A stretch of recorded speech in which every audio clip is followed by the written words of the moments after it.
So I was on vacation this last week, and while I was on vacation, a lot more has come out in regards to Unknown Worlds, the leadership changes, and Subnautica 2 and the dev team. Let's just rip the band-aid off really quick. Subnautica 2 is delayed into 2026. This article on unknownworlds.com, and I did find out that Danya does write these. She is the community manager. It's just saying the reason for this is they got valuable feedback from their early playtests, and they want to work on that stuff before they launch into early access. And so this gives them more time to do that. Now I'm going to comment on that here in a little bit, because the other big thing that's going on in the background of all of this is you're seeing reports of Karfton owing Unknown Worlds an earnout or a bonus if they hit a certain milestone in regards to income. And with the release of Subnautica 2 into early access, they would have been pushed over that marker. So now the speculation is they're delaying Subnautica 2's early access so that they don't hit that milestone and they don't have to bonus out the $250 million to Unknown Worlds. And the one quote I could find from Steve Papoutsis, who is the new CEO of Unknown Worlds, is right here. And I will have links for all of these articles in the description, so you can look at these and read through these yourself. But here he just responded, "It's never been told to me that we are making this change specifically to impact any earnout or anything like that." The article then reads, "The money would have reportedly been paid out to staff on the studio floor, including hundreds of thousands in bonuses for some of the roughly 100-person team." And to counter that, we have a post from Charlie Cleveland, one of the founders of Unknown Worlds. So let's read through this here. It says, "Hello, everyone. It continues to be an explosive and surreal time for the Subnautica team and community. None of this is what we wanted, but we truly appreciate the amazing support we've gotten from everyone. It means a lot to us, especially now. As I wrote last week, we know in our souls that the game is ready for early access. That's just how we roll. And we'd like nothing more than for you to play it. Game devs live for this, but it's not currently under our control. We've now filed a lawsuit against Karfton. The details should eventually become at least mostly public. You all deserve the full story. Suing a multi-billion-dollar company in a painful, public, and possibly protracted way was certainly not on my bucket list, but this needs to be made right. Subnautica has been my life's work, and I would never willingly abandon it or the amazing team that has poured their hearts into it. As for the earnout, the idea that Max, Ted, and I wanted to keep it all for ourselves is totally untrue. I'm in this industry because I love it, not for riches. Historically, we've always shared our profits with the team and did the same when we sold the studio. You can be damn sure we'll continue with that earnout/bonus as well. They deserve it for all of their incredible work trying to get this great game into your hands. Stay tuned, Charlie." And so now we have a lot to unpackage here. Of course, we don't have all of the full details. A lot of this is still speculation, but it seems like we have this $250 million bonus, and now that's just off the floor. They fire the creators and CEO of Unknown Worlds as we're coming up on this milestone. All of this just looks really shady on Karfton's part. The hard part in all of this, and it's something that I talked about when they first announced that they were letting these guys go, is the dev team is caught in the middle.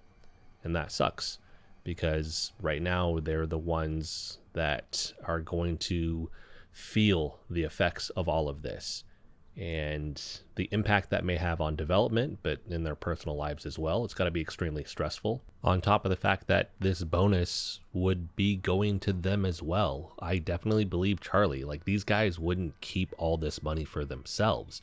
If they've done profit sharing in the past, one, that's really good, obviously, on them, but why would they then turn around and be like, you know what, we're not going to do it this time, especially if this was public knowledge.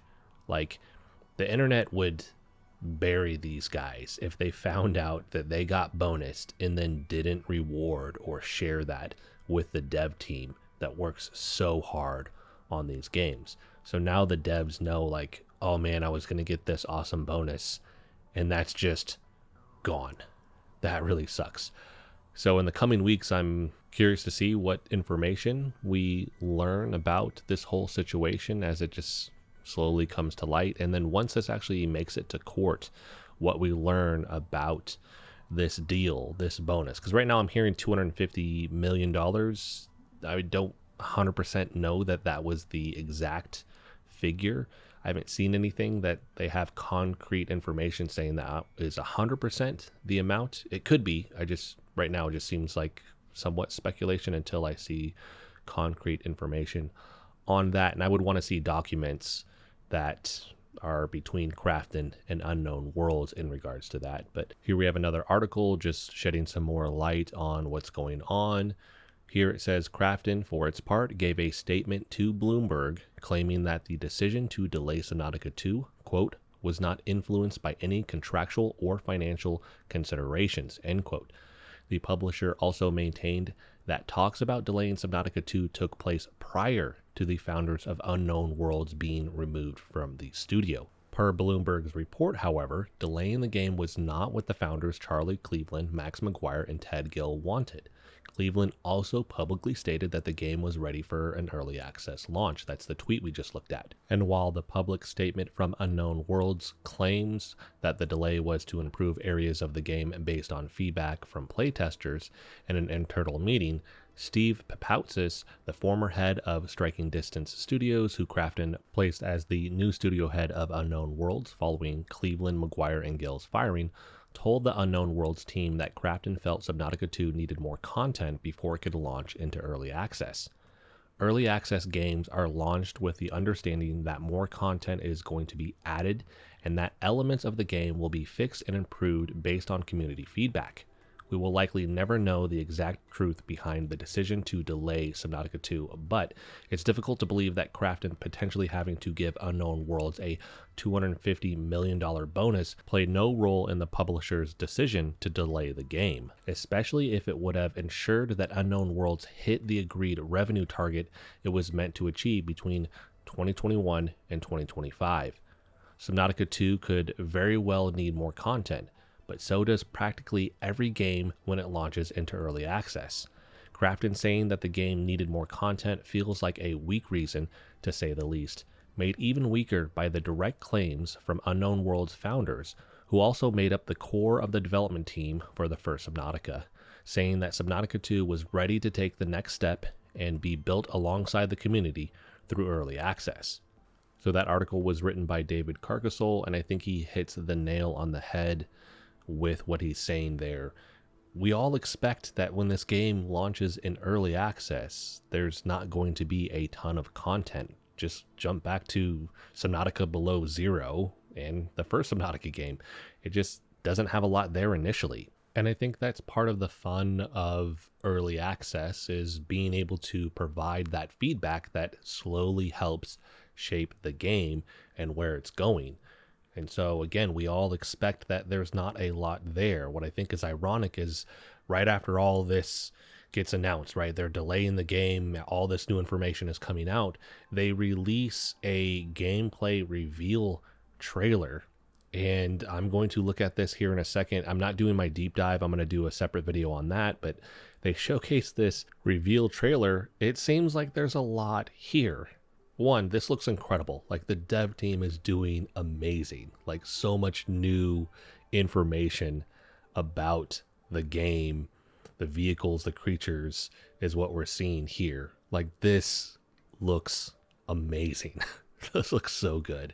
And so they released this trailer here, and it just seems like there is a lot of content in the game, especially when you look back at more specifically Below Zero. I just remember that was so bare bones initially.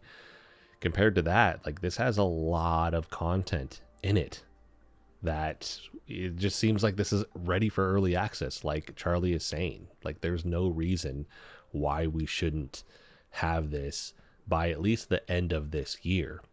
So does 2026 mean the first quarter? Does it mean way down the road, middle of 2026? We don't know, so we don't have specifics on that yet. If it's just right over like the holiday season, early into 2026, I think that, to me, kind of reinforces this claim about them not wanting to pay out this bonus, because why delay it just a little bit? Like, if it looks this good and they got feedback from their playtests, surely they can make those improvements, or at least a good chunk of them, over the next handful of months and still launch this in early access by, let's say, November or December, and that would be completely fine. So that's just my opinion on this. I still think the hard part in all of this is that the dev team is caught in the middle. I want to look at just one tweet from Alex Reese, who is the artist for all of the creatures in the game. And I've been fortunate enough to interview Alex. I will have a link for that in the description and one at the end of this video if you want to actually listen to that interview. He's an incredible artist, but here we have a tweet from him. It says, "Our team has spent years pouring ourselves into this. Some of the creatures I designed are among the best of my career, if I may say so. I have even been able to work a little with the lore team. I can't wait to share it." And then underneath this, it says, "I am aware of changes between Karfton and Unknown Worlds. I will tell you this. My commitment to making our creatures wonderfully alien and speculatively insane as possible has not changed one quanta, nor has the art team." And so this is just one example of the dev team kind of And so this is just one example of the dev team caught in the crossfire between what's going on with the founders of Unknown Worlds and Karfton. This is where I say this just sucks, especially because I do have these connections with these people where I mentioned this in another video. It's not like when I see stuff going on with Destiny 2 or Halo, I've not interviewed those people, so I feel for them at a distance. This is a little bit closer to home because I have some type of correspondence with these people. I've interviewed, I've talked to them, I message them, and now this thing going on affects their lives in a very negative way. We're looking at potentially the loss of a bonus. They have to justify their job in a sense, where they're hopping on and they're seeing all this hate. And even if it's not directed at them, a lot of people are like, well, I'm not even going to mess with the game now, which sucks for them because they're pouring their heart and soul into the game to make it good. This is beyond their control. And then people are like, well, this game sucks, I'm not even going to mess with it. It's like, that doesn't take away from the work that these people are doing and will continue to do. What I mentioned in the video where I just was covering the announcement that they let the founders go, I said that does suck. That's horrible. If they start letting the devs that are working on this game and have historically worked on this game go, that's where I'm gonna have to bow out, because they are the heart and soul of the game.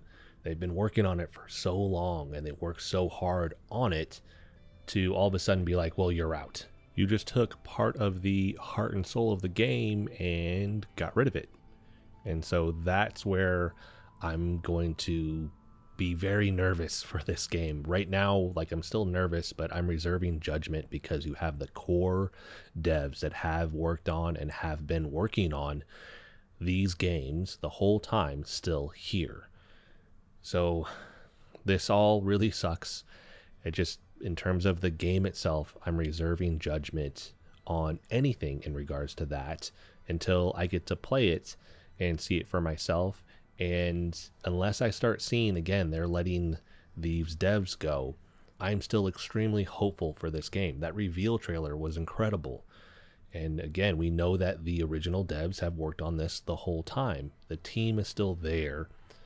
The founders are different, and I really hope Steve Papoutsis doesn't come in here and they start making all these drastic changes and trying to change the vision that these core devs have for this game. Again, that's where I'm reserving judgment until I start to see that stuff happening. In the meantime, I'm still really excited for the game. Just this puts a damper on some of that excitement, because this is obviously drama that the devs don't want to deal with. They want to focus on the game. This is stuff that the community doesn't want to see. And for the founders, this has got to be extremely stressful for them as well, because now they have to enter this lawsuit and sue Karfton, and it's over their company that they founded. Like, that's gotta be horrible to see the thing that you created, you poured your heart and soul into, and now they're like, well, you're gone and we're not going to pay you. Like, that just sucks. So I want to hear from everybody on this new information. We're looking at the delay into 2026. We're looking at this notion of this $250,000 bonus that Karfton is potentially trying to avoid. We're looking at the lawsuit. We're looking at the new reveal trailer, and then we're looking at the response from some of the devs in some of these articles as well. Let me know what you think in the comment section. I will have my breakdown video of the trailer out in the next couple days as well, where I'm just going to slowly walk through everything and all the new stuff that we got to see in that trailer, which looks really, really cool. And so that's going to wrap this video up. If you like the video, hit the like button for me, as it helps the channel out. If you want to continue to follow along with all of my content, hit the subscribe button for me. And as always, thanks so much for watching, and I'll see you in the next video.